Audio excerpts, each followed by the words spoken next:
How has your summer been? It's been going good. We said we were going to begin tutoring again. Braden is a rising eighth grade student who lives in Texas. The tutor who's helping him make progress in his math studies lives in Virginia. But because it's an equation, you have to subtract 6 from both sides, okay? Well, I just love math and I want everybody to love it. And I want you to be able to do it and to understand it. Dolores Spencer retired from Newport News Public Schools in 1991. When the pandemic struck, Mrs. Spencer says she was immediately concerned about student learning loss.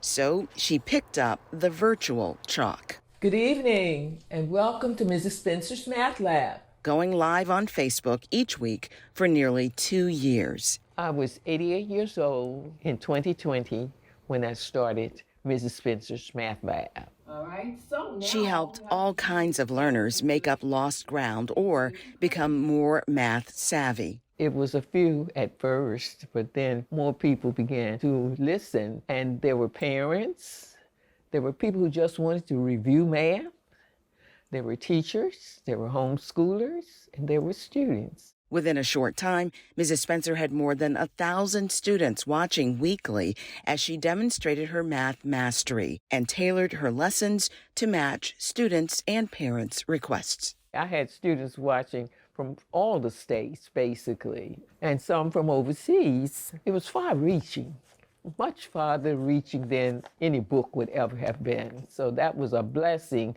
that I was able to touch that many people.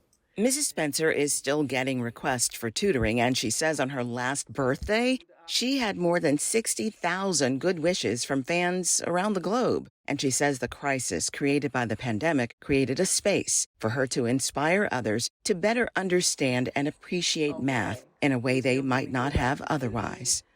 Elsewhere in Hampton Roads, there is a focus on learning loss that is just as urgent, but which extends beyond academics. Students from Norfolk State University have been working with high school students on their classwork, but also on self-awareness and character building to strengthen them in their role as learners. Here, we look in on a session of the Picture Your Purpose program. Take all the different pieces and put them together into one thing that makes sense. Does this line up with where I ultimately want to be? It's a partnership between the Urban League of Hampton Roads, Norfolk State University, and Next Step to Success. We have an overarching program called the Tutoring and Mentoring Initiative that runs during the school year. What you're seeing is one example of a state-supported local initiative. The Youngkin administration earmarked funds to support students at historically black colleges and universities, HBCUs, as they support K-12 students in the aftermath of the pandemic. This program is administered through the Urban League. While many of the factors responding to learning loss are based on standardized test scores and other very tangible metrics, some of the causes can be a little more difficult to identify. I think much of it has to do with the disconnect that students feel from their peers, from their academic careers, from their hopes for the future. So here, they're focusing on the essential power of connecting or reconnecting. Trying to get them to adapt to different environments other than being face-to-face on a computer and not interacting with other humans. So in that classroom setting, they're able to interact with their peers, their classmates, their teachers, knowing how to adapt to different people and different climates in the classroom. I'm more of a mentor over at the University of Norfolk State. And so for me, basically, it's really checking in on my peers, checking in on other members and their mental health, and any way I can help them. Most of our tutoring program takes place during the school year. We support students in their core academic subjects, and we're doing that in a number of different school divisions in the area. Similar work is happening throughout the state under the direction of other area urban leagues. Thank you. In Page County, students have been connecting with one another and with the greater community to support education.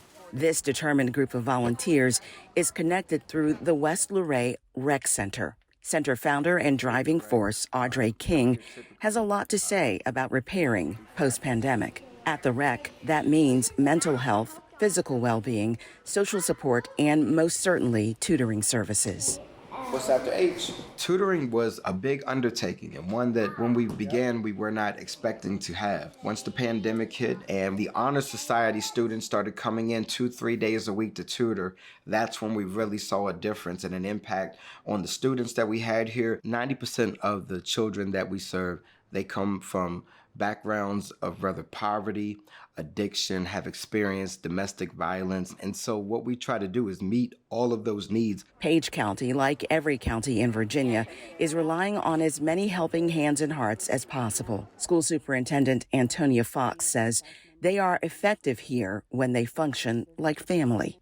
So we're pretty fortunate. We have a variety of different groups that are committed to the schools and helping grow the community. So one is the rec center. So many of our kids will go there after school, and they're given food and meals. They're giving counseling in some cases, group activities, tutoring, assistance with a variety of different things. So that's a great place for kids to go. And within the division, she says there is a personal dedication to student learning. She says many of these educators grew up attending these schools and that they are recovering from the pandemic in a unified way. I think people are beginning to feel a sense of normalcy. It's different than it was before, but we've kept our doors open and we've expanded opportunities for kids in terms of clubs and activities. We're providing more after-school programs and services. If a child needs help with reading, we're finding ways to get them that help, whether it's during the school day or after. Fox says that while test scores are an important indicator of how well her division and others are dealing with learning loss, she says scores don't tell the whole story of what's happening within a community.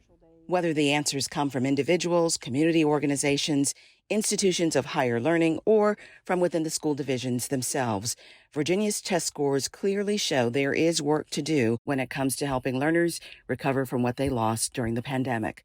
Based on the efforts already underway, it seems one important message is that the opportunities to support students in getting back on track extend far beyond their classroom teachers and well beyond core academics. Thank you for watching. Continue to follow Virginia news and stories by subscribing to our VPM YouTube channel.